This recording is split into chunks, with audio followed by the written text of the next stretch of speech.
ప్రభునందు ప్రియులారా, యూట్యూబ్ ద్వారా దేవుని వాక్యమును వింటూ వీక్షిస్తున్న మీ అందరికీ మన ప్రభువును ప్రియరక్షకుడైన 2000 సంవత్సరాల క్రితం ఈ లోకానికి మానవ శరీరాకారముతో ఏతించి మనుషులందరి నిమిత్తమై కలువరి శిలువలో మరణించి సమాధిలో పెట్టబడి తాను చెప్పినట్లే 3వ దినమున మృత్యువును ఓడించి తిరిగి లేచిన ప్రభువైన యేసు నామమునకే మహిమ ఘనత ప్రభావములు కలుగును గాక.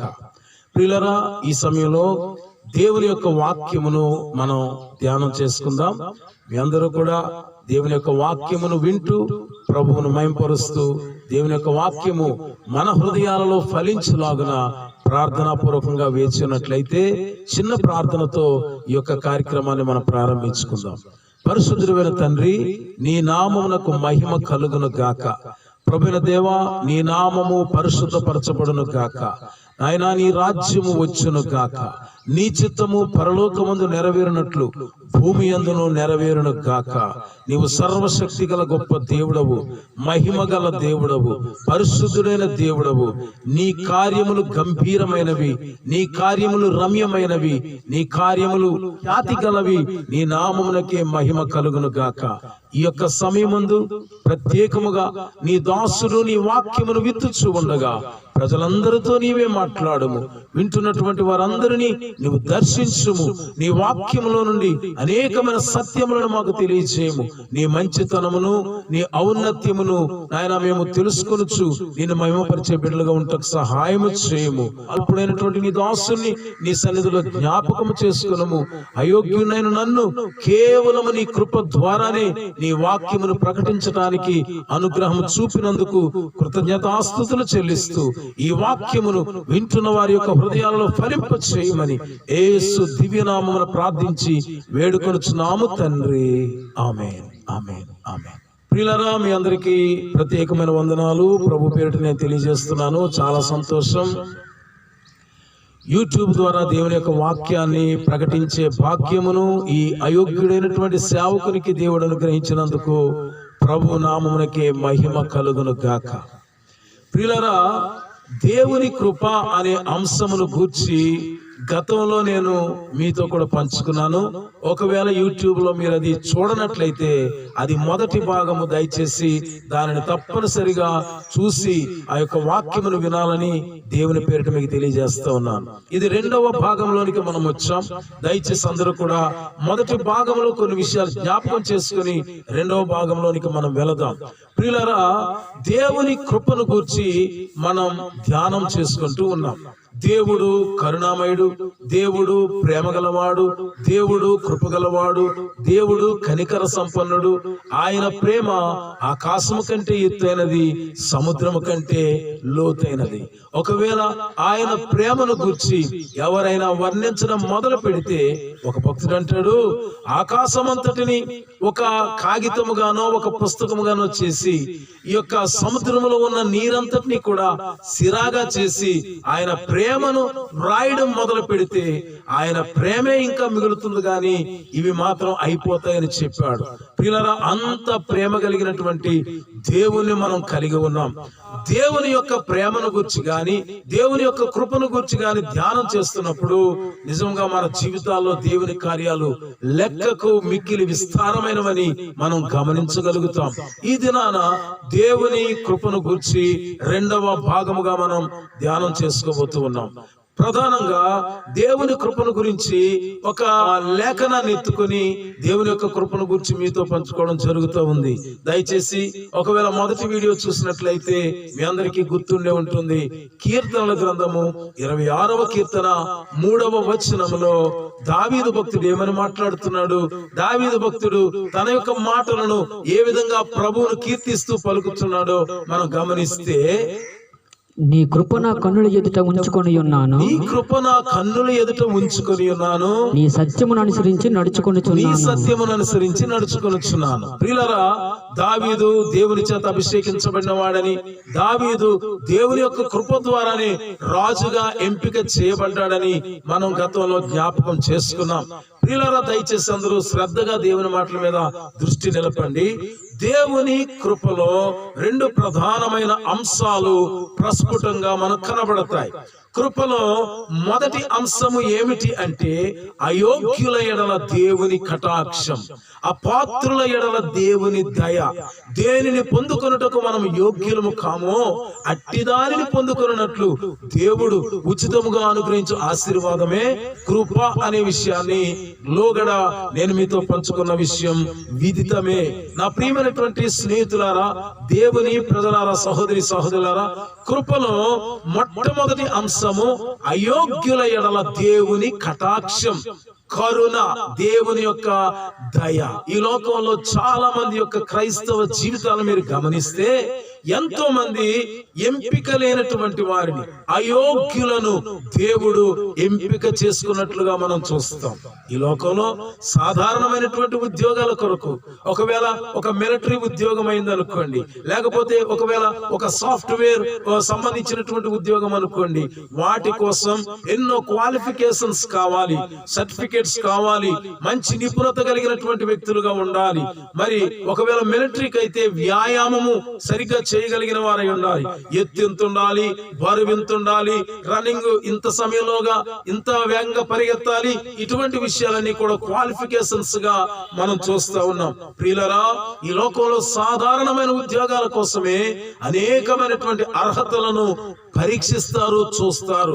అలాంటిది పరలోకానికి వెళ్ళడానికి, దేవుని యొక్క సత్య సువార్తను ప్రకటించడానికి, అగ్ని వంటి దేవుని మాటలను ప్రజలకు అందించడానికి, ఆయన యొక్క పరిశుద్ధ నామమును స్తుతించడానికి, ఆయన నామమును కొనియాడడానికి, ఆయనను కీర్తించడానికి, ఆయనను గురించి పాటలు పాడటానికి దేవుడు ఒక అయోగ్యులైనటువంటి వారిని ఎంత మందిని ఎంపిక చేసుకున్నాడు. ఒక్కసారి ప్రపంచంలో లేక మన భారతదేశంలో ఒకవేళ ప్రభు నమ్ముకున్న వారిని మీరు చూస్తే మీకు అర్థమవుతుంది. యోగ్యులు అనబడిన వారిని, లేకపోతే మేము గొప్పవారం అనుకున్న వారిని దేవుడు ఎంపిక చేసుకోలేదు, కానీ అనేక మంది అయోగ్యులను దేవుడు ఎంపిక చేసుకున్నాడు. ప్రియులారా, ఈ యొక్క వాక్యం వింటున్న నా ప్రియమైన సహోదరి సహోదరుడా, దేవుని కృప ఎంత గొప్పదండి, దేవుని కృప ఎంత గొప్పది. నిజముగా ఆ యొక్క కృప ఎంత విస్తారముగా ఉన్నదో, మనుషులందరి నిమిత్తమై తన ప్రాణమును సిలువలో అర్పించినటువంటి ప్రభు యొక్క రక్తము చేత పాపములను కడుక్కొని వాడు ధన్యుడు. ఆయన రక్తము దగ్గరకు వచ్చిన వాడు ధన్యుడు. ఆయన సన్నిధిలో పాప క్షమాపణ పొందిన వాడు ధన్యుడు. ఆయన సన్నిధిలో రక్షణ పొందిన వాడు ధన్యుడని ప్రభు పేరిట నేను మీకు తెలియజేస్తా ఉన్నాను. నా ప్రియమైన స్నేహితులారా, దేవుని బిడ్డలారా, నిజముగా బైబిల్ ఏమని చెబుతోంది? యెహోవా తమకు దేవుడుగా గల జనులు ధన్యులు అని దేవుని యొక్క లేఖనము స్పష్టముగా మనకు తెలియజేస్తూ ఉన్నది. నా ప్రియమైన స్నేహితులారా, దయచేసి గమనించండి. దేవుని ప్రేమ గాని, దేవుని కృప గాని ఎంత గొప్పవనే విషయాన్ని మనం ఆలోచన చేయాలి. ఈ దినాన దేవుని యొక్క వాక్యం అందిస్తున్న నేనైనా యోగ్యుడునని గాని, ఇతరమైన ఏ విషయాలను బట్టి గాని దేవుడు నన్ను ఎంపిక చేసుకొనలేదు. కేవలము నేను ఒక అయోగ్యుడైన వ్యక్తిని, ఏ యోగ్యత లేకపోయినా, ఏ అర్హత లేకపోయినా ఆయన దివ్యమైన వాక్యమును ప్రకటించే భాగ్యాన్ని ఈ దీన సేవకునికి ప్రభు దయచేశాడని నేను నమ్ముచూ ఉన్నాను. నిరాకారమైన బ్రతుకులలో, శూన్యమైన బ్రతుకులలో ఆకారమునిచ్చి మంచి విధానములో నడిపించగలిగే శక్తి కలిగినటువంటి దేవుడు మన దేవుడు. ఎంతో మంది త్రాగుబోతులను మారుస్తున్నాడు, ఎంతో మంది తిరుగుబోతులు, ఎంతో మంది తిట్టుబోతులు, ఎంతో మంది నరహంతకులు, ఎంతో మంది భయంకరమైన వ్యభిచారులను దేవుడు మార్చి తన అద్భుతమైనటువంటి కృపతోనే వారి యొక్క జీవితాల్లో కార్యం జరిగిస్తా ఉన్నాడు. నాడు ఎన్నో భయంకరమైన దొంగతనాలు చేసినటువంటి వ్యక్తులు నేడు ప్రభు యొక్క బైబిల్ పట్టుకొని దేవుని సేవకులుగా మార్చబడిన వారు అనేక మంది ఉన్నారు. నాడు అనేకమైన హత్యలు చేసినటువంటి వారు, నాడు అనేకమైనటువంటి భయంకరమైన పాపములు చేసినటువంటి వారిని దేవుడు ఎంపిక చేసుకుని ఈ దినాన దేవుని యొక్క వాక్యమును ధ్యానించి ఆయన సన్నిధిలో కీర్తించి ఆయన నామాన్ని మహిమపరిచే గొప్ప భాగ్యాన్ని దేవుడు ఇచ్చాడు. దీనంతటికి కారణం ఏమిటి? దేవుని కృప. పరలోకం నుండి ఒకవేళ దేవుడు అర్హతలు అడిగితే, యోగ్యతలు అడిగితే, ఇదిగో మీరు భూమి మీద నుండి మీ మరణానంతరము నా రాజ్యానికి రావాలంటే ఈ క్వాలిఫికేషన్ క్వాలిఫికేషన్స్ ఉంటేనే నా రాజ్యానికి వస్తారు అని దేవుడు ఒకవేళ మన ముందర ఒక పెద్ద జాబితా ఉంచినట్లయితే మన పరిస్థితి ఏమవుతుంది? ప్రియులారా, ఒక్కసారి ఆలోచించండి. ఇతర దేశాలకు వెళ్ళాలంటేనే ఎన్నో ఆంక్షలు ఉంటాయి. పరలోకము, మహిమ కలిగినటువంటి దేవుని యొక్క దేశము, పరలోక రాజ్యము ఎంతో మహిమ, ఎంతో పరిశుద్ధత, నిత్యము కోటాను కోట్ల దేవదూతలు గానపతి గానములతో ప్రభువును మహిమపరుస్తున్నటువంటి ఆ దివ్యమైనటువంటి సుందరమైన పట్టణానికి, పరలోక పట్టణానికి వెళ్ళడానికి దేవుడి యోగ్యతలు ఏమడిగాడండి? ప్రియులారా, మన చదువుని ఏమైనా దేవుడు అడిగాడా? మన పదవులను దేవుడు అడిగాడా? కులాలను పిలువబడిన వారిని దేవుడు ఏమైనా అడిగాడా? వాటిని కానే కాదు ప్రియులారా. నిజముగా దేవుడు ఎంత కృప కలిగిన వాడు. ఈ రోజున ప్రభువైన యేసునందు విశ్వాసం ఉంచి, ఆయన రక్తమును ఆశ్రయించి, ఆయన యొక్క ఆ నామమును మహిమపరుస్తూ, ఆయన యొక్క కృపలో ఎదిగే భాగ్యాన్ని అనేక మంది సాధారణమైన వ్యక్తులకు దేవుడు అనుగ్రహించాడు. దీనినే దేవుని కృప అని మనము చెప్పగలుగుతాం. నిజంగా ఎంత ధన్యత! పరలోకానికి వెళ్ళడానికి అయోగ్యులమైన మనలను దేవుడు ఎంపిక చేసుకున్నాడు. దేవునికి మహిమ కలుగును గాక. కృపలో 2 అంశాలు ఉంటాయి అని మనం గతంలో జ్ఞాపకం చేసుకున్నాం. ఒకటి అయోగ్యుల ఎడల దేవుని కటాక్షం, రెండవది సమర్థత కలిగించే దేవుని శక్తి.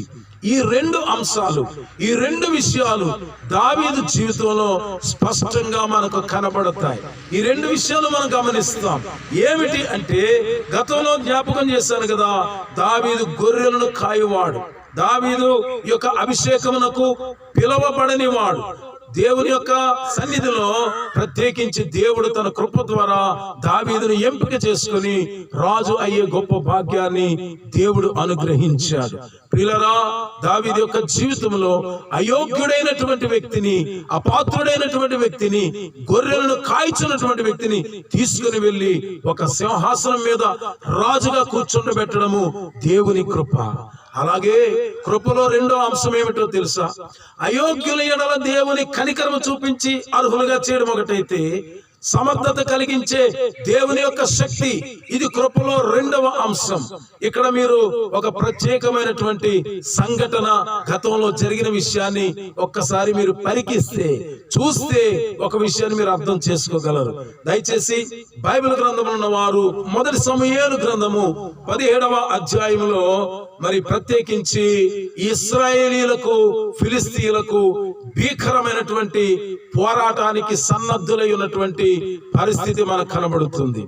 ఇశ్రాయేలీయులేమో ఒక పర్వతము తట్టు, అలాగే ఫిలిస్తీయులు మరొక పర్వతము తట్టు, వారిద్దరూ కూడా ఆ పర్వతం మీద పంక్తులు తీరి ఉన్నారు, యుద్ధానికి సిద్ధముగా ఉన్నారు. అలా యుద్ధానికి సిద్ధముగా ఉన్నారు. ఆ 2 పర్వతాలకు మధ్యలో ఒక లోయ ఉన్నది. అయితే ఈ సందర్భంలో ఫిలిస్తీయులు అనగా ఇశ్రాయేలీయుల శత్రువుల దండులో నుండి ఒక వ్యక్తి, ఆయన చాలా ఆజానుబాహుడుగా ఉన్నటువంటి వ్యక్తి, దేహదారుఢ్యము కలిగిన వ్యక్తి, ఆయన యుద్ధ సూర్యుడుగా ఉన్నటువంటి వ్యక్తి, ఆయన ఈ ఫిలిస్తీయుల దండులో నుండి బయటకు వచ్చి ఇశ్రాయేలీలందరికీ కూడా ఒక సవాలు విసురుతా ఉన్నాడు. ఇశ్రాయేలీలు ఎవరు? దేవుని ప్రజలు. దేవుని ప్రజలకు అన్యులలో నుండి వచ్చినటువంటి వ్యక్తి, అన్యుల దండులో నుండి వచ్చినటువంటి వ్యక్తి ఒక సవాల్ విసురుతా ఉన్నాడు. ఆ సవాలు గురించి ఇక్కడ 1 సమూయేలు గ్రంథము 17వ అధ్యాయంలో మనం గమనించగలుగుతాం. ఫిలిస్తీయులు తమ సైన్యములను యుద్ధమునకు సమకూర్చి యోధా దేశములోని సోకోలో కూడి ఎఫస్తమ్యము దగ్గర సోకోకును అజేకాకును మధ్యను దిగి ఉండగా, సౌలును ఇశ్రాయేలీయులను కూడి వచ్చి ఏలా లోయలో దిగి ఫిలిస్తీయులకు ఎదురుగా యుద్ధ పంక్తులు తీర్చిరి. ఫిలిస్తీయులు ఆ తట్టు పర్వతం మీదను, ఇశ్రాయేలీయులు ఈ తట్టు పర్వతం మీదను నిలిచి ఉండగా ఉభయుల మధ్య ఒక లోయ ఉండెను. దయచేసి ఇక్కడ గమనించండి. ఇక్కడ యుద్ధానికి వారు ఎలా సన్నద్ధులై ఉన్నారో ఈ మొదటి 3 వచనాల్లో మనం చూస్తాం. ఈ యొక్క గొలియాత్ ఎలాంటి వాడో 4వ వచనంలో ఒకసారి చదవండి దయచేసి. గాతు వాడైన గొలియాతు అన్న సూర్యుడు ఒకడు ఫిలిస్తీయుల దండుల నుండి బయలుదేరుచుండును. అతడు 6 మూల జనుని ఎత్తు మనిషి.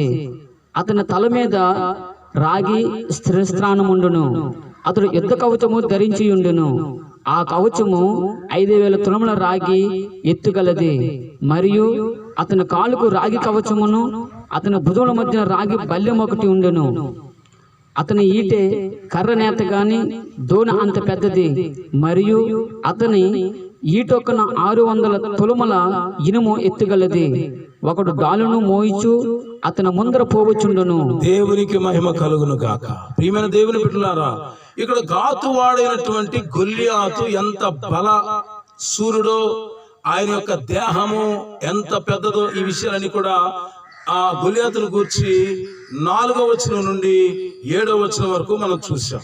అయితే ఆ గొల్లియాతు ఏ విధంగా సవాల్ విసురుతున్నాడో ఒక్కసారి 8వ వచనం నుండి మనం చూసినట్లయితే, అతడు నిలిచి ఇశ్రాయేలు దండు వారిని పిలిచి, యుద్ధ పంక్తులు తీర్చుటకై మీరెందుకు బయలుదేరి వచ్చితిరి? నేను ఫిలిష్తీయులను కానా? మీరు సౌలు దాసులు కారా? మీ పక్షముగా ఒకరిని ఏర్పరచుకొని అతడు నా యుద్ధకు పంపుడి. అతడు నాతో పోట్లాడి నన్ను చంపగలిగిన ఎడల మేము మీకు దాసులు మగుదము. నేను అతన్ని జయించి చంపిన ఎడల మీరు మాకు దాసులై మాకు దాస్యము చేయుదురు. ఈ దినమున నేను ఇశ్రాయేలు సైన్యములను తిరస్కరించుచున్నాను. ఒక నియమించిన ఎడల వాడును నేనును పోట్లాడుదామని ఆ ఫిలిష్తీయుడు చెప్పుచూ వచ్చెను. సౌలును ఇశ్రాయేలు అందరూ ఆ ఫిలిష్తీయుని మాటలు వినున్నప్పుడు బహుభీతులైరి. ప్రియులారా, ఈ వాక్య భాగాన్ని మనం చూసినప్పుడు మనకి ఏమర్థమవుతుంది? ఈ వాక్య భాగాన్ని చూస్తున్నప్పుడు ఇశ్రాయేలీలు ఒకవైపు, ఫిలిస్తీయులు మరొక వైపు. ఆ పర్వతం ఈ పర్వతం 2 పర్వతాల మీద యుద్ధ పంక్తులు తీరి ఉన్నటువంటి సమయంలో మధ్యలో లోయ ఉన్నది. గొల్లియాతు వచ్చి సవాల్ విసురుతున్నాడు.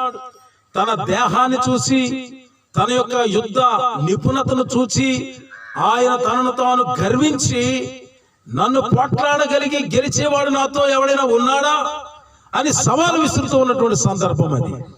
అలాంటి సందర్భంలో ఆ వ్యక్తి యొక్క స్థితి ఎలా ఉన్నదో మనం మొదటిగా చూసాం కదా. 4వ వచనం నుండి, గాతువాడైన గొల్లియాతును ఒక సూర్యుడు ఫిలిస్తీయుల దండులో నుండి బయలుదేరుచుండెను. అతడు 6 మూల జానెడు ఎత్తు కలిగిన మనిషి. అతని తల మీద రాగి శిరస్త్రానం ఉండెను. అతడు యుద్ధ కవచము ధరించి ఉండెను. ఆ కవచము 5000 తులముల రాగి ఎత్తు గలది.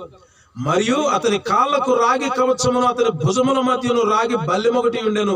అతని ఈటె కర్ర నేతగాని దోణి అంత పెద్దది, మరియు అతని ఈటె కొన 600 తులముల ఇనుము ఎత్తుగలది. ఒకడు డాలును మోయిచు అతని ముందర పోవచ్చుండే. ఇంత సెట్టింగ్ తో ఉన్నాడు గొల్లియాతు. చాలా అసలు యుద్ధానికి పూర్తి స్థాయిలో సన్నద్ధుడై ఉన్నాడు. ఏ కవచాలు లేక ఆయుధాలు ధరించాలని ధరించుకొని ఉన్నాడు. అన్ని ధరించుకొని తన యొక్క బలము మీద, తాను ధరించినటువంటి ఆ యొక్క యుద్ధ ఆయుధముల మీద, ఆ యొక్క కవచముల మీద పూర్తి స్థాయిలో నమ్మకంతో కనబడుతూ ఉన్నాడు.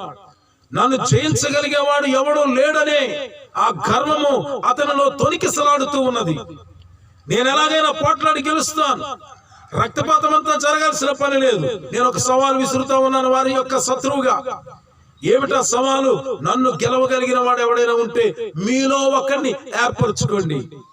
సైన్యానికి సవాల్ విసురుతున్నాడు. అక్కడ సౌలు రాజు కూడా ఉన్నాడు. సౌలుతో సహా ఇశ్రాయేలీలందరూ భీతిల్లిపోయారు, భయపడిపోతున్నారు. ప్రతి ఒక్కరు ఊహించుకుంటూ ఉన్నారేమో, ఒకవేళ నేనే గనక తెగించి వెళితే నా పరిస్థితి ఏమవుతుందో అని ఊహించుకుంటున్నారేమో. అయ్యో, నేను ఆ పరిస్థితికి గురి కాకూడదు అని తమను తాము రక్షించుకోవడానికి వారు ఏ ఒక్కరు కూడా ముందుకు వెళ్ళలేని పరిస్థితి, సందర్భము అక్కడ మనకు కనబడుతూ ఉన్నది. ఈరోజు మనం దేవుని గురించి జ్ఞాపకం చేసుకుంటున్నాం. దేవుని కృపలో 2వ అంశం సమర్థత కలిగించే దేవుని శక్తి. సమర్థత లేని వారికి కూడా సామర్థ్యాన్ని ఇవ్వగలిగేవాడు. తలాంతులు లేని వారికి తలాంతులు ఇవ్వగలిగేవాడు. ప్రభువా, నేను మాట నేర్పరిని కాను, నేను మాట్లాడలేను, అధికారులతో మాట్లాడలేను, రాజులతో నేను మాట్లాడలేను, ఇదిగో వారికి ఎలాంటి సమాధానం చెప్పాలో నాకు తెలియదు అని అనుకుంటే కూడా మాట్లాడడానికి ఆ యొక్క శక్తిని ఇచ్చి నిలబెట్టి మాట్లాడగలిగే ఆ యొక్క కృపను దేవుడు ఇవ్వగలవాడై ఉన్నాడు. మోషే జీవితంలో మనం చూస్తాము కదా.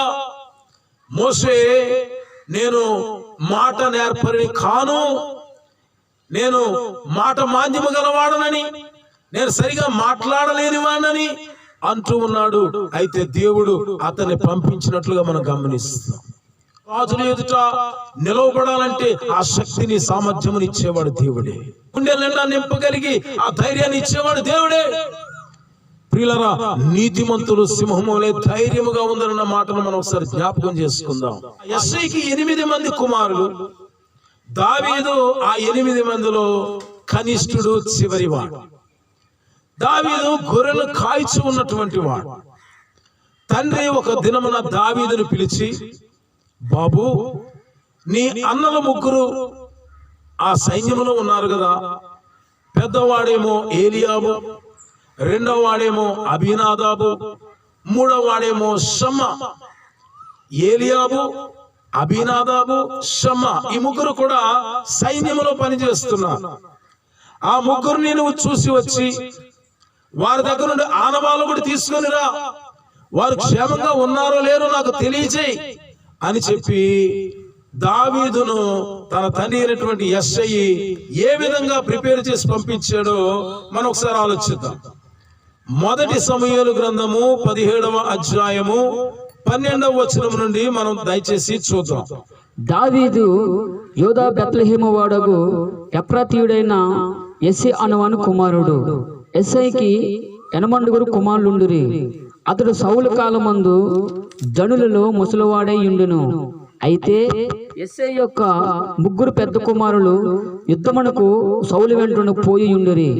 యుద్ధమునకు పోయిన అతని 3 కుమారులు పేర్లు ఏమనగా, జ్యేష్ఠుడు ఏలియాబు, రెండవ వాడు అబీనాదాబు, మూడవ వాడు షమ్మా. దావీదు కనిష్ఠుడు. పెద్దవారైన 3 సౌలు వెంటను పోయి ఉండిరి గాని దావీదు బెత్లెహేములో తన తండ్రి గొర్రెలను మేపుచు సౌలు వద్దకు తిరిగిపోవచ్చు వచ్చుచూ నుండెను. ఆ ఫిలిష్తీయుడు ఉదయములను సాయంత్రమును బయలుదేరుచు 40 దినములు తను తాను అగపరుచుకొనుచు వచ్చెను. దేవునికి స్తోత్రం కలుగును గాక. అంత మాత్రమే కాకుండా యెష్షయి తన కుమారుడైన దావీదును పిలిచి, నీ సహోదరుల కొరకు వేయించిన ఈ గోధుమలలో 1 తూమెడును ఈ 10 రొట్టెలను తీసుకుని దండులో ఉన్న నీ సహోదరుల దగ్గరకు త్వరగా పొమ్ము. మరియు ఈ 10 జున్నుగడ్డలు తీసుకుని పోయి వారి సహస్రాధిపతికిమ్ము. నీ సహోదరులు క్షేమముగా ఉన్నారో లేదో సంగతి తెలుసుకొని వారి యొద్ద నుండి ఆనవాళ్ళు కూడా తీసుకొని రమ్మని చెప్పి పంపివేశాను. సౌలును వారును ఇశ్రాయేలందరూ యాలా లోయలో ఫిలిష్తీయులతో యుద్ధము చేయుచుండగా దావీదు ఉదయం లేచి ఒక కాపరికి గొర్రెలను అప్పగించి ఆ వస్తువులను తీసుకొని యెష్షయి తనకిచ్చిన ఆజ్ఞ చొప్పున ప్రయాణమైపోయాను. అయితే అతడు కందకమునకు వచ్చినప్పటికీ వారును వీరును పంక్తులుగా తీరి జయము జయమని అరుచుచు యుద్ధమునకు సాగుచుండిరి. సైన్యమునకు ఎదురై ఇశ్రాయేలు ఫిలిష్తీయులు యుద్ధ సన్నద్ధులై బయలుదేరుచుండిరి. దావీదు తాను తెచ్చిన వస్తువులను సామాగ్రిని కనిపెట్టువాని వశము చేసి పరిగెత్తికి పోయి సైన్యములో చొచ్చి కుశల ప్రశ్నలు తన సహోదరులను అడిగారు. అతడు వారితో మాట్లాడుచుండగా గాతు వాడైన గొల్యాతు అనుసూరుడు ఫిలిష్తీయుల సైన్యములో నుండి వచ్చి పై చెప్పిన మాటల చొప్పున పలుకగా దావీదు వినెను. స్తోత్రం చెబుతాం. హల్లెలూయా. నా ప్రియమైనటువంటి దేవుని బిడ్డలారా, సహోదరి సహోదరులారా, ఆలోచించండి. ఇక్కడ యెష్షయి తన కుమారుడైనటువంటి దావీదును తన 3 అన్నయ్యలు ఎలా ఉన్నారో చూసి రమ్మని రొట్టెలు జున్నుగడ్డలు ఇచ్చారు. ఇవి తీసుకొని వెళ్ళి వారి క్షేమ సమాచారం తెలుసుకొని వారి దగ్గర ఆనవాళ్ళు తీసుకొని రమ్మన్నప్పుడు వారు అప్పటికే యుద్ధ సన్నద్ధులై యుద్ధము చేస్తూ ఉన్నట్లుగా కూడా మనం చూస్తున్నాం. అదే సమయంలో ఈ యొక్క ఘాతువాడైనటువంటి గొల్యాతు ఏ విధముగా సవాలు విసురుతున్నాడో ఈ విషయాన్ని కూడా మనం గమనిస్తూ ఉన్నాం. 1 రోజా 2 రోజుల 40 రోజులను సవాలు విసురుతూనే ఉన్నాడు.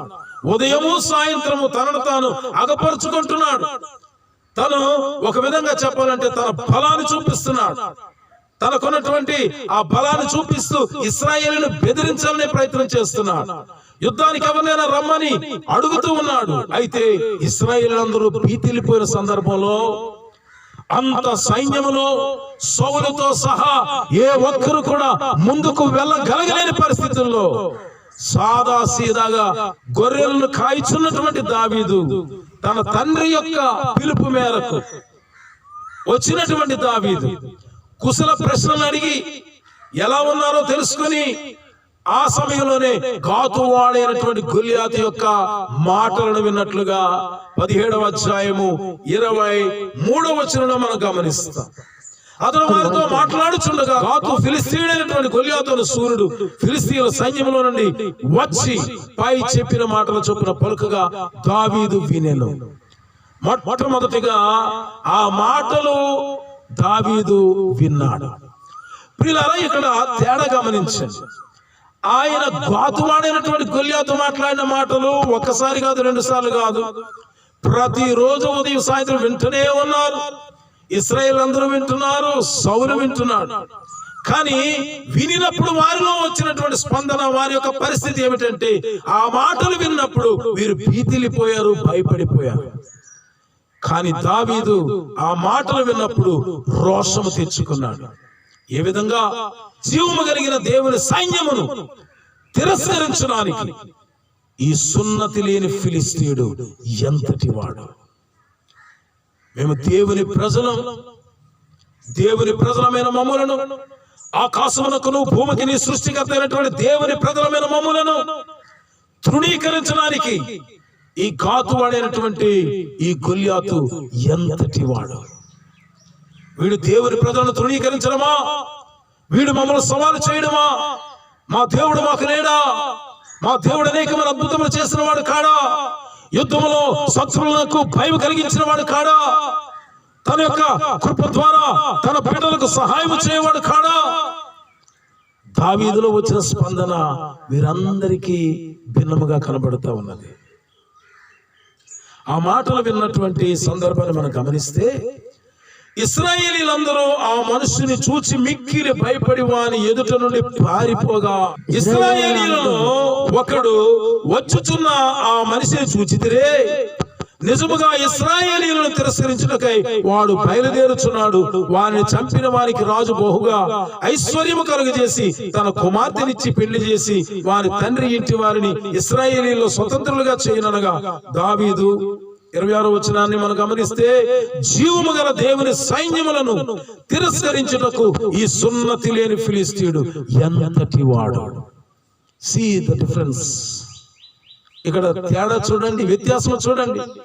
వీరందరూ ఇశ్రాయేలీలందరూ ఏమో, అయ్యో ఎంతటి వాడో, ఎంత బలముగా ఉన్నాడో, ఎంత ఎత్తుగా ఉన్నాడో, ఎంత లావుగా ఉన్నాడో, ఆయన యొక్క కవచములు ఎలా ఉన్నావో, ఆయన ఆయుధములు ఎంత పవర్ఫుల్ గా ఉన్నాయో అని వీరేమో ఆయన ఎంతటి వాడో అని ఆయన ఒక గొప్ప పర్వతం వలె చూస్తుంటే, ఒక గొప్ప పర్వతం మీద నిలబడి ఒక చిన్న రాయిని చూసినట్లుగా ఇతడు ఎంతటి వాడు అంటున్నాడు. ఏమిటండి దావీదులో ఉన్నటువంటి గొప్ప విశ్వాసం? జీవము కలిగిన దేవుని సైన్యములను తిరస్కరించడానికి సున్నతి లేని ఫిలిస్తీయుడు ఎంతటి వాడు అంటే, ఒక విధంగా చెప్పాలంటే ఆఫ్టర్ ఆల్ వీడెంత అన్నట్లు. వీడెంత గొప్ప దేవుని సైన్యాన్ని తిరస్కరిస్తాడా? దేవుని సైన్యాన్ని తిరస్కరించినటువంటి ఇటువంటి వాడిని ఇక ఏమాత్రం కూడా మిగల్చకూడదు అనుకున్నాడు. దేవునికి మహిమ కలుగును గాక. 25వ వచనం విషయాన్ని మనం గమనిస్తాం. అతను వారితో మాట్లాడినది అతని పెద్దన్నయ్యకు ఏలీయాబునకు వినబడగా, ఏలీయాబునకు దావీదు మీద కోపం వచ్చి అతనితో, నీవిక్కడికి ఎందుకు వచ్చితివి? అరణ్యములోని ఆ చిన్న గొర్రె మందను ఎవరి వశము చేసితివి? నీ గర్వమును నీ హృదయపు చెడుతనమును నేను ఎరుగుదును, యుద్ధమును చూచుటకే కదా నీవు వచ్చితివనెను. ఇక్కడ ఒక ఆటంకం కలుగుతూ ఉన్నది. ముందరేమో గొప్ప కార్యము దేవుడు దావీదు ద్వారా జరిగించాలని ఇష్టపడుతున్నాడు. ఇశ్రాయేలు పక్షముగా పోరాటానికి దావీదును దేవుడు సిద్ధపరుస్తూ, దావీదు నోటిలో తన మాటలు ఉంచి శక్తివంతమైనటువంటి రీతిలో దావీదు యొక్క విశ్వాసము ఒక పర్వతముతో సమానముగా ఉన్నటువంటి విశ్వాసం వలె ఎంత ధైర్యముగా మాట్లాడుతున్నాడో. దేవుడు దావీదు ద్వారా ఈ యొక్క గొప్ప యుద్ధాన్ని జరిగించబోతూ ఉంటే, ఇక్కడ అన్నయ్య ఏలీయాబు వచ్చి, తన అన్నయ్య అయినటువంటి ఏలీయాబు వచ్చి దావీదును ఏ విధముగా తిరస్కారముతో మాట్లాడుతున్నాడో మీరు గమనించండి. ఏమంటున్నాడు? నీవిక్కడికి ఎందుకు వచ్చితివి?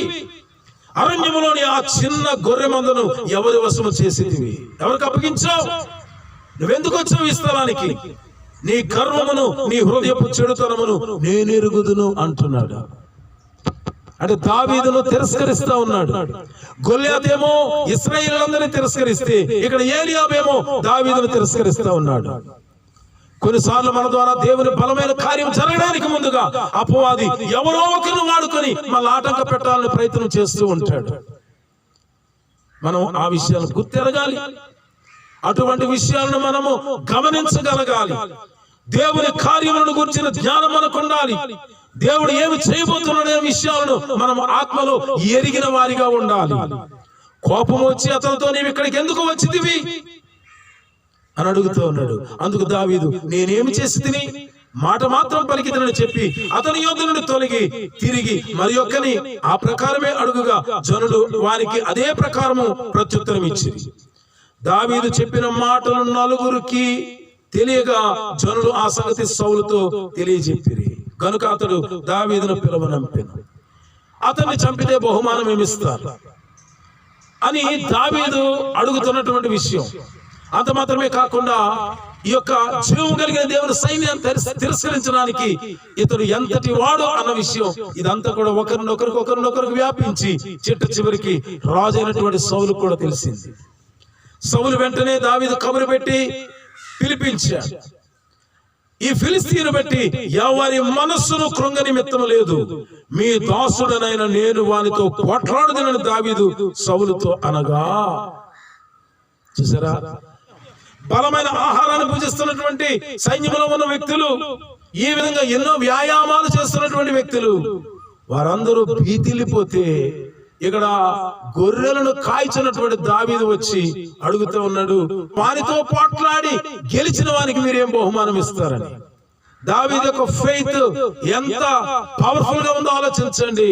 ఆయన చంపితే ఏమిస్తారంటున్నాడు.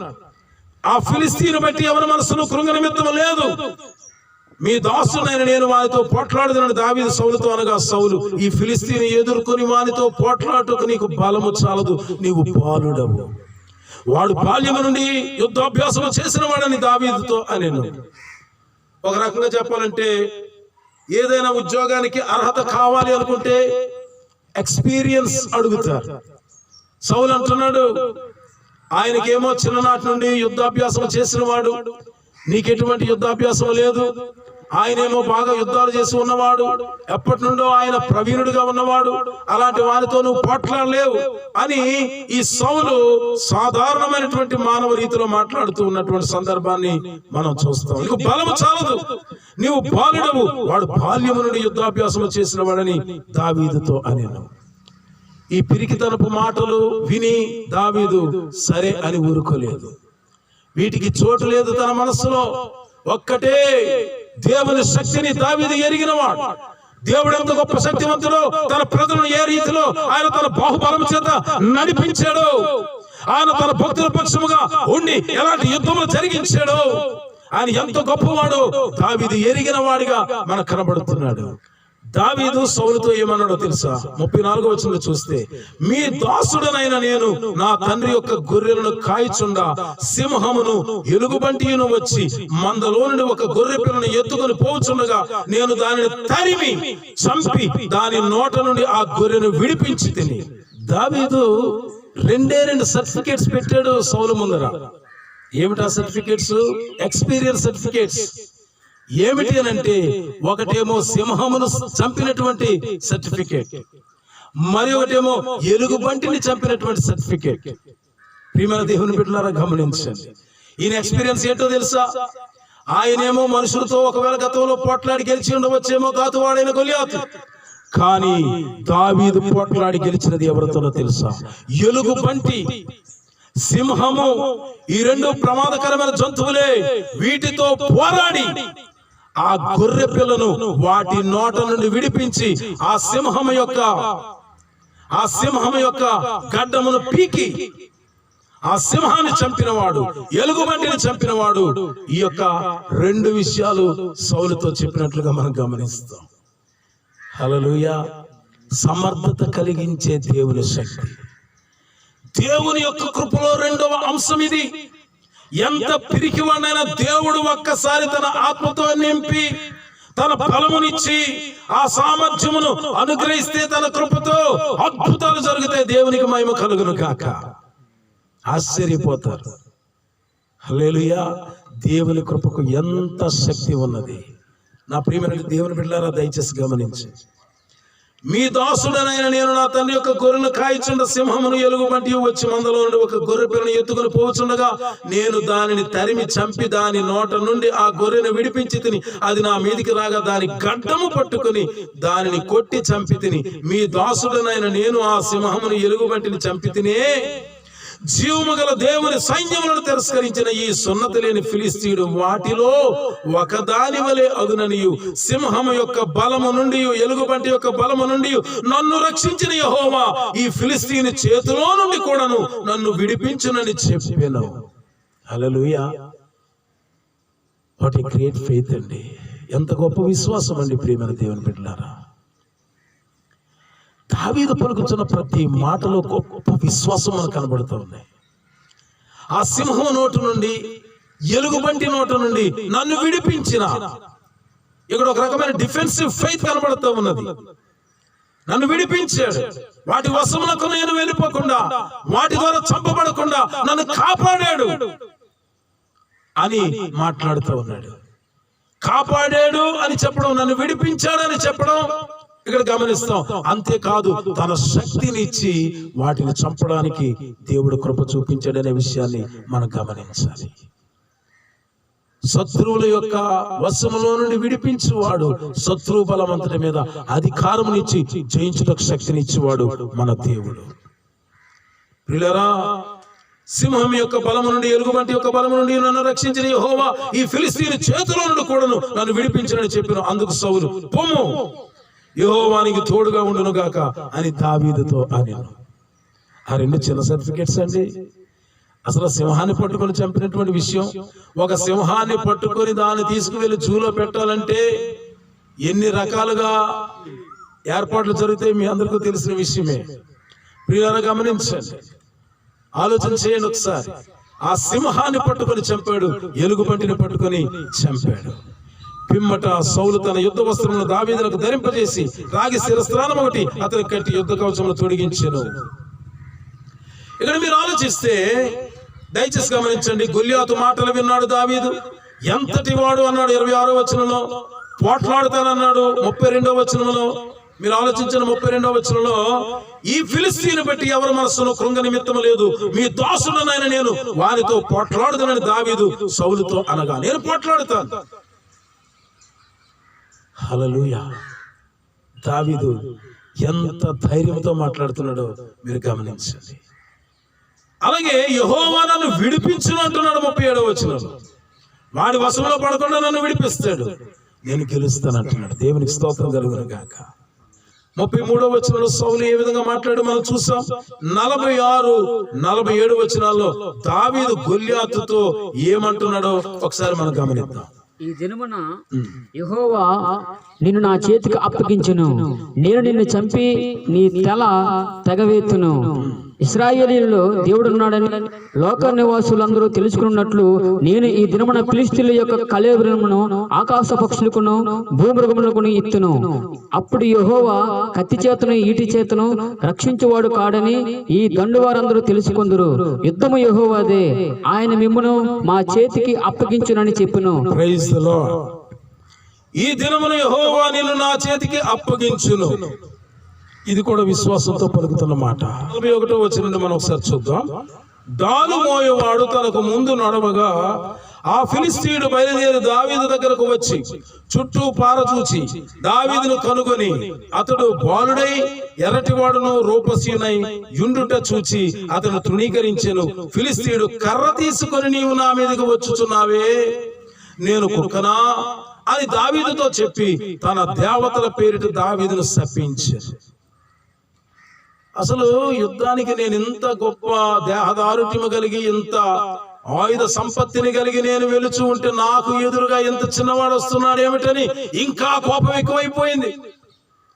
అసలు నాకు ఈక్వల్ గా ఉన్నటువంటి వాడు ఎవడైనా వస్తే నా సామర్థ్యం ఏమిటో, నా బలం ఏమిటో, నా శక్తి ఏమిటో నేను నిరూపించుకుంటాను కదా. అసలు ఏమిటి ఇంత చిన్నవాడు వస్తున్నాడు అని ఈయన మీద ఒక రకమైనటువంటి యావగింపు, ఒక రకమైనటువంటి అసహ్యాన్ని కనపరుస్తూ, నీవు నా మీదకి వస్తున్నావా, అసలు నేనేమైనా కుక్కనా కర్ర పట్టుకొని వస్తున్నావు అని దావీదును అడుగుతూ, అతన్ని చూసి వార్వలేని తనముతో ఆ తన దేవతల పేరిట శపించడం మొదలు పెట్టాడు. నా దగ్గరకు రమ్ము, నీ మాంసమును ఆకాశ పక్షులకును భూ మృగములకును ఇచ్చివేతునని ఆ ఫిలిస్తీయుడు దావీదుతో అనగా, ఆకాశ పక్షులకు భూ మృగములకు ఇస్తాను నీ యొక్క మాంసాన్ని అంటున్నాడు. నేను చంపి వీటన్నిటికీ నేను ఇచ్చేస్తానంటున్నాడు. అంటే అంత విపరీతమైనటువంటి కోపంతో ఉన్నాడు. అయితే ప్రియా దేవుని బిడ్డలారా, దావీదు అంటున్నాడు, నీవు కత్తియు ఈటియు బలిములు ధరించుకుని నా మీదకు వచ్చుచున్నావు. అయితే నీవు తిరస్కరించిన ఇశ్రాయేలీయుల సైన్యములకు అధిపతి యెహోవా పేరిట నేను నీ మీదకి వచ్చుచున్నాను. నువ్వేమో ఆయుధాలను నమ్ముకున్నావు, నేనేమో నా దేవుణ్ణి నమ్ముకున్నాను. నా దేవుడు ఎట్టివాడు, జీవము గలవాడు. నా దేవుడు ఎట్టివాడు, మన దేవుడు ఎట్టివాడు. ప్రియమైన దేవుని బిడ్డలారా, ఎర్ర సముద్రమును పాయలుగా చేసిన వాడు మన దేవుడు ఎట్టివాడు. ఆకాశము నుండి మన్నాను కురిపించిన వాడు మన దేవుడు ఎట్టివాడు. ఐగుప్తీయుల దేశములో 10 అద్భుతములు చేసినటువంటి వాడు. దేవునికి మహిమ కలుగును గాక. మన దేవుడు శత్రువులందరినీ తరిమి కొట్టినట్లు గొప్ప శక్తిని తన ప్రజలకు ఇచ్చినవాడు. ఘాతువాడైన గొలియాతు ఏమో తన ఆయుధాల మీద తన నమ్మకం, తన దేహం మీద తన నమ్మకం. కానీ దావీదు అంటున్నాడు, నీవేమో కత్తియో ఈటయో బల్లెమును ధరించుకుని నా మీదకు వచ్చుచున్నావు. అయితే నీవు తిరస్కరించిన ఇశ్రాయేలీయుల సైన్యములకు అధిపతియగు యెహోవా పేరిట నేను నీ మీదకు వస్తున్నాను. అక్కడే శక్తి, అక్కడే బలమున్నదండి. మనం చాలా సార్లు మన స్వంత శక్తి మీద, మన యొక్క అనుభవాల మీద, మనకున్న బలము మీద, మనకున్న ధనము మీద, మనకున్న బంధువుల మీద ఆధారపడతాం. ఇది నేను ఈ కార్యం చేయగలను ఎందుకంటే నాకు బలం ఉన్నది. ఈ కార్యం చేయగలను ఎందుకంటే నేను బాగా చదువుకున్నాను. ఈ కార్యం నేను చేయగలను ఎందుకంటే నాకు బాగా ధనం ఉన్నది అని మనం చాలా సార్లు అనుకుంటాం. ఇక్కడ దావీదు యొక్క పోరాటంలో, దావీదు యొక్క మాటల్లో, ఆయన గొర్రెలు కాయిచు ఉన్నటువంటి వ్యక్తి, అప్పటికి ఇంకా రాజు కాలేదు. అప్పుడే ఆయన మాట్లాడే విధానం ఎలా ఉన్నదో ఆలోచించండి. ఇది మీరు ఈ యొక్క అధ్యాయం అంతా గమనిస్తే దావీదు చాలా చాలా చాలా పద్ధతిగా మాట్లాడుతూ ఉన్నాడు, గొప్ప విశ్వాసంతో మాట్లాడుతూ ఉన్నాడు. ఈనాడు ఈ దావీదు యొక్క ప్రతి మాట మనకు చాలా ప్రాముఖ్యమైనది. ఎదురుగా ఉన్న వ్యక్తి ఏమో తన దేవతల పేరు శపించి ఆయుధాల మీద ఆధారపడి వస్తూ ఉంటే, ఇదిగో నీవు కత్తియు ఈటియు బలిమును ధరించుకుని నా మీదకు వచ్చుచున్నావు.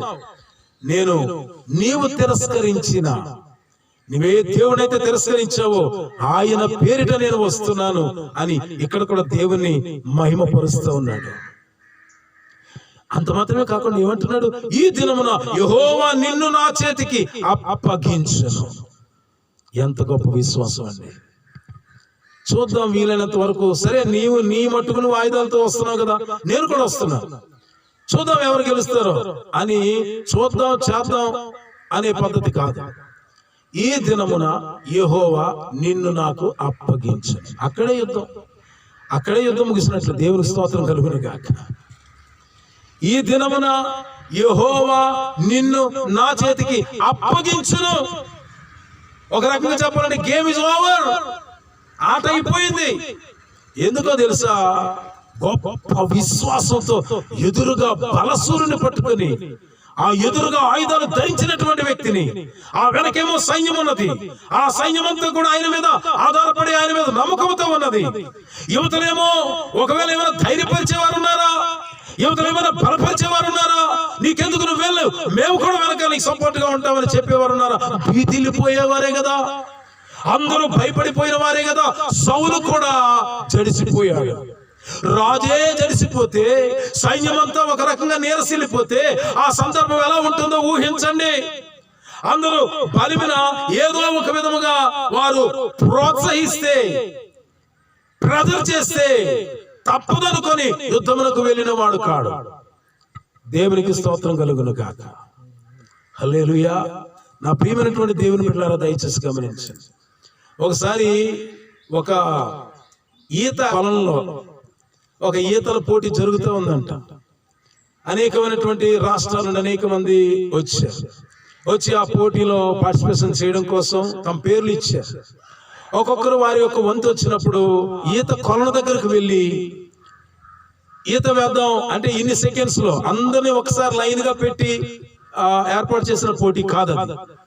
ఒక్కొక్కరు వెళ్ళి ఎంత తక్కువ సమయంలో ఈదగలుగుతారో రీచ్ అవుతారో అనేటటువంటి పోటీ. అంతేగాని ప్రక్కన ఈతగాళ్ళందరూ ఉండేటటువంటి పోటీ కాదు. అందరిది స్టార్టింగ్ ప్రారంభ సమయము, ఎండింగ్ టైం చూస్తారు. ఎంత షార్ట్ టైంలో రీచ్ అవ్వగలిగితే అంత మంచిది. కాబట్టి ఒక్కొక్కరు వస్తూ ఉన్నారు, వారి పేర్లు పలుకుతూ ఉన్నారు. ఆ పేర్లు పిలుస్తున్నప్పుడు ఒక్కొక్కరు వస్తున్నారు. వచ్చి ఈత కొలను దగ్గరకు వచ్చి అది చూచి అక్కడ లోపల చూస్తున్నారు. ఒక్కొక్కరు మళ్ళా విత్డ్రా అయిపోతా ఉన్నారు. నేను ఇందులో పార్టిసిపేషన్ చేయనండి అని చెప్తా ఉన్నారు. అందరూ చూస్తున్నారు. చాలా మంది విలేకరులు ఉన్నారు, అనేక మంది చుట్టూ ప్రజలు ఉన్నారు. ఒక్కొక్కరు వెళ్ళి ముందుకు వెళ్ళడం, వెనక్కి వచ్చేయడం ఇలా జరుగుతూ ఉంది. అయితే ఏం జరుగుతుంది అసలు, ఏంటి ఎలా వెనక్కి వస్తున్నారని చెప్పి చాలా మందికి అర్థం కాలేదు. ఆడియన్స్ అందరూ చాలా దూరంలో ఉన్నారు. ఈ లోపుగా ఒక ఆయన చాలా స్పీడ్ గా ఈదుకుంటూ అవతలకి చాలా స్పీడ్ గా మొత్తానికి అవతలకి వెళ్ళాడు. రీచ్ అయిపోయాడు.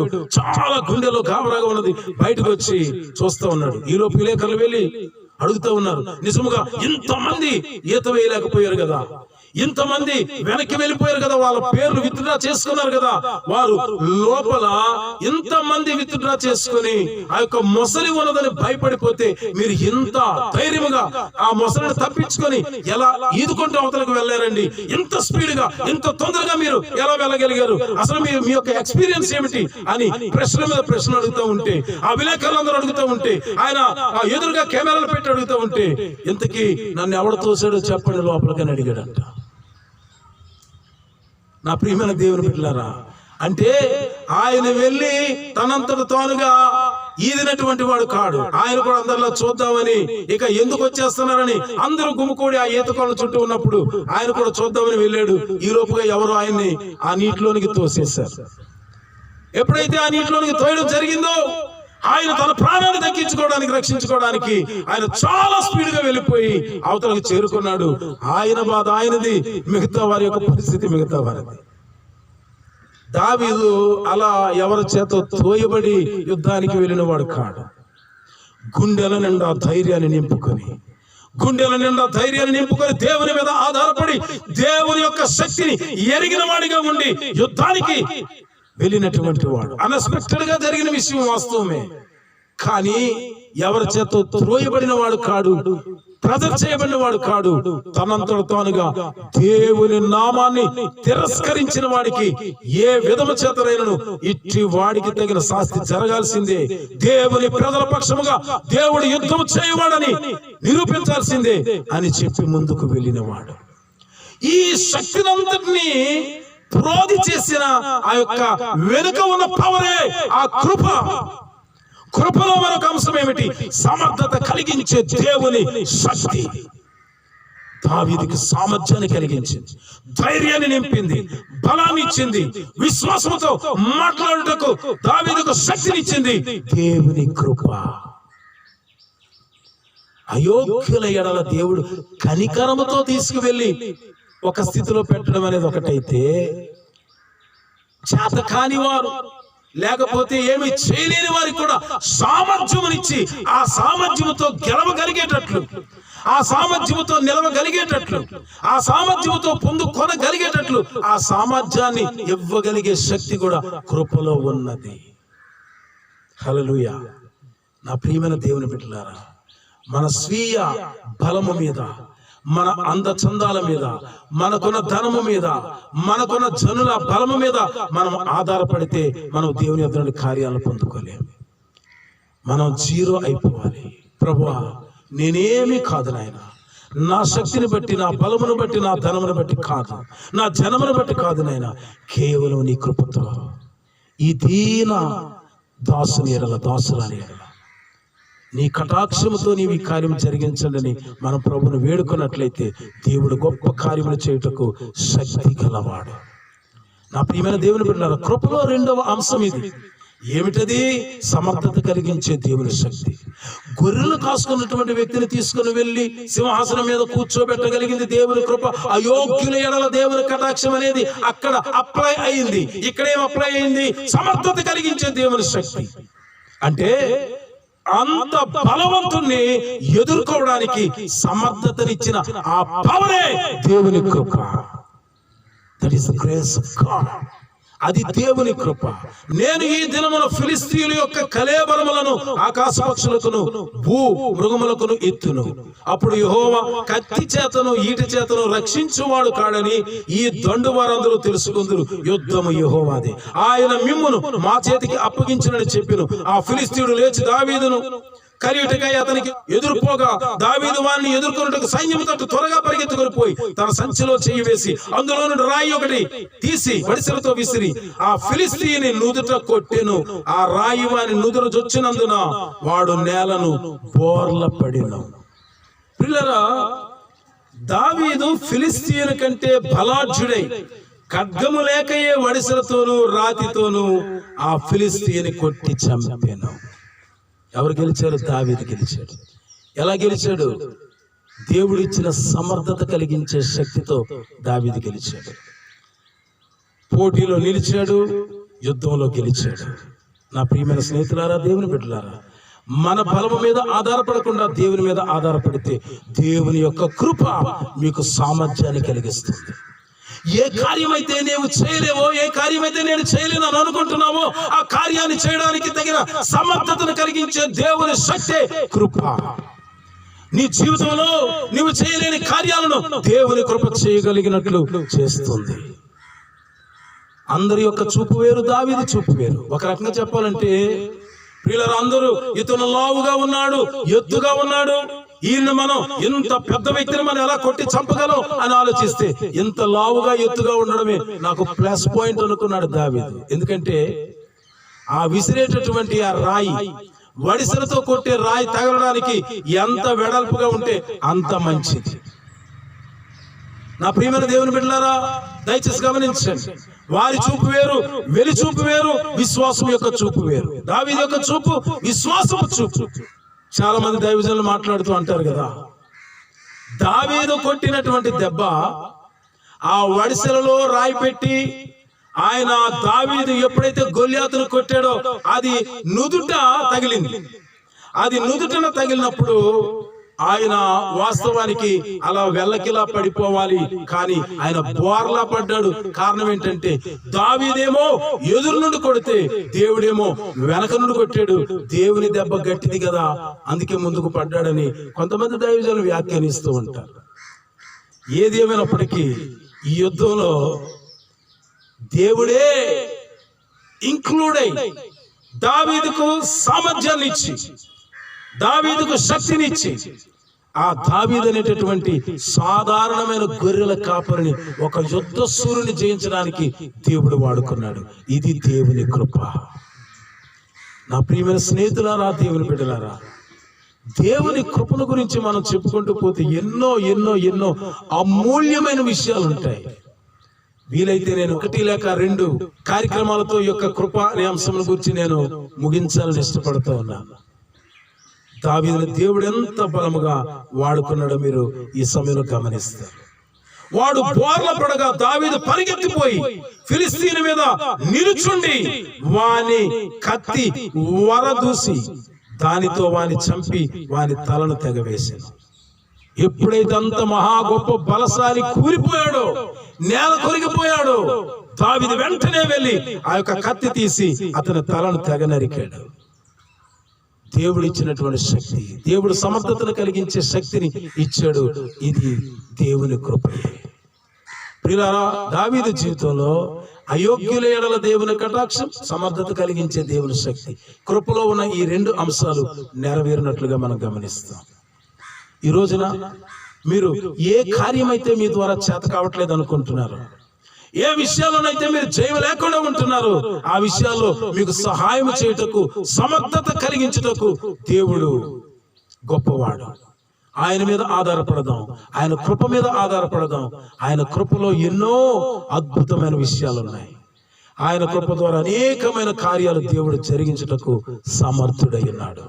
ఆ దేవుని నామమునకు యుద్ధములో దావీదునకు విజయమునిచ్చి ఇశ్రాయేల్ తల పైకెత్తుకున్నట్లుగా చేసినటువంటి ఆ దేవుని నామమునకి మహిమ, ఘనత, ప్రభావములు కలుగును గాక. ఆ దేవుని కృప మీ అందరికీ తోడుగా ఉండి నడిపించును గాక. ఆమేన్, ఆమేన్. చిన్న ప్రార్థన చేసుకుందాం. పరిశుద్ధుడైన తండ్రి, దావీదు జీవితంలోని యొక్క కృపను గురించి ధ్యానం చేసే భాగ్యమును ఇచ్చావు. ఈ వాక్యములు విన్నటువంటి బిడ్డల యొక్క హృదయాలలో నీ కార్యము జరిగించి అయోగ్యుల ఎడల నీవు కటాక్షము చూపిస్తే ఎంత దీన స్థితిలో నుండి అయినా ఉన్నతమైన స్థితికి వెళ్ళగలరు అనే విషయాన్ని మేము జ్ఞాపకం చేసుకున్నాం దావీదు యొక్క జీవితం ద్వారా.